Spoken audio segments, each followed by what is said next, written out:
গ্রামের পাশে একটা গভীর জঙ্গল। শহরে যেতে হলে সেই জঙ্গল পার হয়েই যেতে হতো।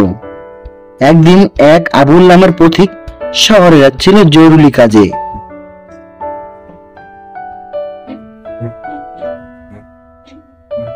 তাড়াতাড়ি পথ চলতে হবে, আর তা না হলে কোনো বাঘ ভালুক যদি আমাকে দেখে ফেলে তাহলে আর নিস্তার নাই। কিন্তু দূর থেকে বাঘটি আবুলকে দেখতে পেল।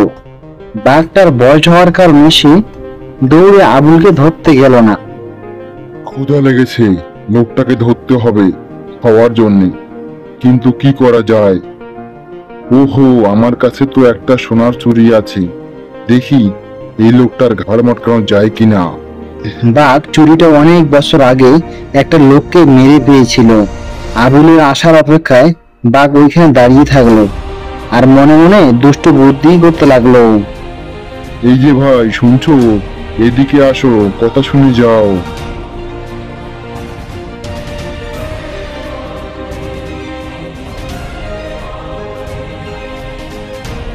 বাঘকে দেখে পথিক ঘাবড়ে গেল। বাঘের কাছে সোনার চুড়ি দেখে পথিকের মনে মনে লোভ হলো। তুমি আমাকে কেন ডাকছো? তাড়াতাড়ি বলো, আমাকে শহরে যেতে হবে, জরুরি কাজ পড়ে আছে আমার। যেও যেও, তার আগে আমি তোমাকে একটা সাহায্য করতে চাই। তোমাকে দেখে খুব গরিব বলে মনে হচ্ছে। তা তুমি ঠিকই বলেছো, কিন্তু তুমি আমাকে কিভাবে সাহায্য করবে? তোমার টাকা পয়সার অনেক অভাব, তোমাকে সাহায্য করলে আমার অনেক পুণ্য হবে। আমি তোমাকে এই সোনার চুড়িটা দিতে চাই। জীবনে অনেক পাপ করেছি ভাই, এবার মরার আগে পাপ মুক্ত হতে চাই। তুমি এই চুরিটা নাও আর আমায় পাপ মুক্ত করো। তুমি আমার এই উপকারটুকু করো ভাই।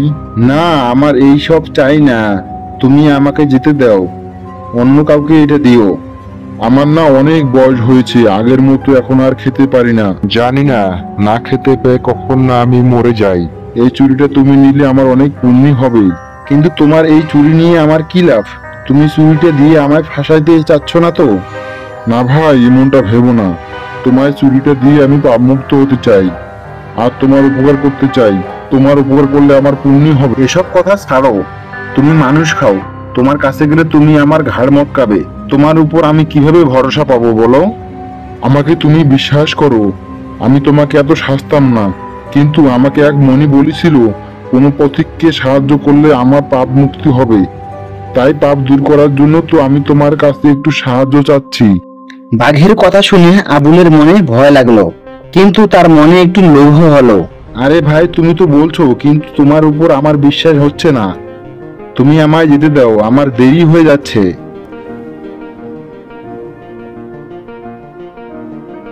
ভাই, ও ভাই, যেও না। আমি তোমার কথা বুঝতে পারছি, কিন্তু বিশ্বাস করো, এমন একটা দামি চুড়ি তুমি কোথাও পাবে না। এই চুড়িটা বেচে তুমি অনেক টাকা পাবে, তাতে তোমার জীবনে অনেক সুখ আসবে আর তুমি অনেক ভালো থাকবে। আমাকে বিশ্বাস করো, আমার থেকে এই চুড়িটা নেওয়া দয়া করে। এই চুড়িটা তুমি নিলে আমি পাপ মুক্ত হই। তুমি যদি আমাকে সাহায্য না করো তাহলে এই বুড়ো বয়সে আমি কোথায় যাব বলো? ভয় পেল, আবুলের অনেক লোভ হলো বটে। সত্যিই তো, এই সোনার চুরিটা দিয়ে আমার দুঃখের দিন শেষ হবে। আমার তো আর কষ্ট করে কাজ করতে হবে না। ঠিক আছে, দাও চুরিটা। আমি ভাবলাম তোমার দুঃখ দূর করতে আমি তোমাকে সাহায্য করি, তাতে আমারও ভালো হবে, তোমারও পাপ মোচন হবে। যাক, অবশেষে বেটা আমার ফাঁদে পা দিয়েছে। এখন আমি পেট ভরে বেটাকে 4-5 দিন ধরে খেতে পারবো। এই চুরিটা তোমাকে নিতে হলে নদীর পাশ থেকে কষ্ট করে একটু তোমাকে গোসল করে আসতে হবে, তারপর আমি তোমাকে চুরিটা দিব। লোভে পড়ে আবুল নদীর দিকে এগিয়ে গেল, আর চুরির কথা চিন্তা করতে করতে সে ভুলেই গেল যে সে কি করতে যাচ্ছে। যেই না আবুল গোসল করতে নদীতে নামলো, অমনি সে ওখানে কাদায় আটকে গেল আর বলল, বাঁচাও বাঁচাও বাঁচাও। দেখলি তো লোভে পড়লে কি হয়। এই বলে বাঘ আবুলের ঘাড় মটকালো আর কদিন ধরে পেট ভরে খেলো। দুষ্ট লোকের মিষ্টি কথা বিশ্বাস করিতে নেই। একদিন দুই ঘনিষ্ঠ বন্ধু ছোটন ও মোটন জঙ্গলে ঘুরতে গেল।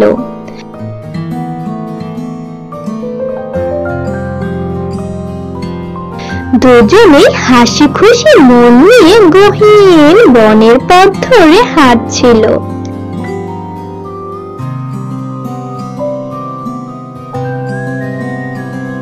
সবকিছুই ঠিকঠাক চলছিল। হঠাৎ তারা সামনে একটি ভয়ঙ্কর বাঘ দেখতে পেল।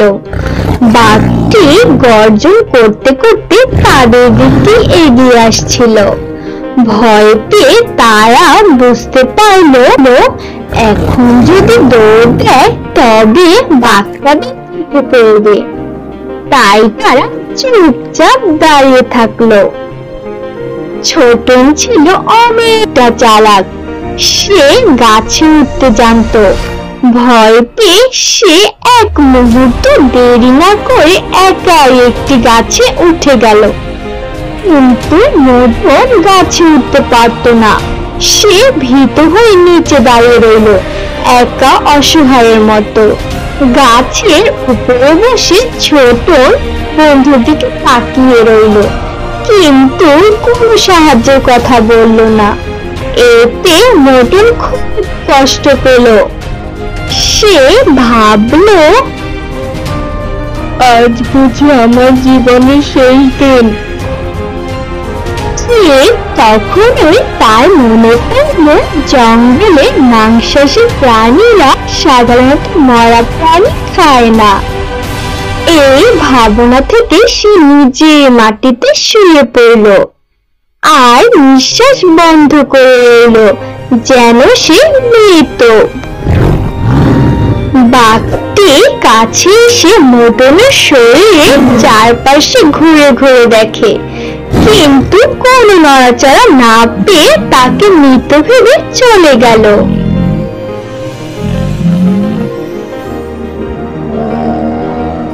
বাঘ চলে যাওয়ার কিছুক্ষণ পর মদন আস্তে করে উঠে দাঁড়ালো। এটা দেখে ছোটন গাছ থেকে নেমে এসে হেসে বলল, আরে তুই তো দেখছি বেঁচে আছিস, ভাবছিলাম আর তোর দেখা পাবো না। কিছু বাঘটা চলে গেছে। বাঘটা তোকে কিছু বললো নাকি?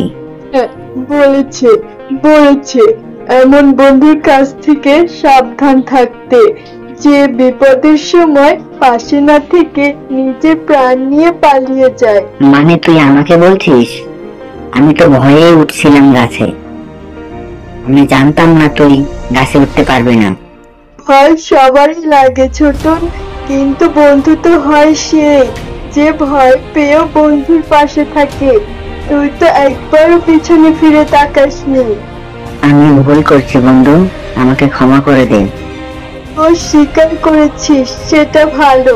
তবে মনে রাখিস, সত্যিকারের বন্ধুত্ব বিপদের সময় চিনা যায়। এই বলে মদন চুপচাপ সেখান থেকে হেঁটে চলে গেল। আর ছোটন দাঁড়িয়ে রইল। এই গল্প থেকে আমরা কি শিখলাম? ভয় না পেয়ে বন্ধুকে সাহায্য করা উচিত।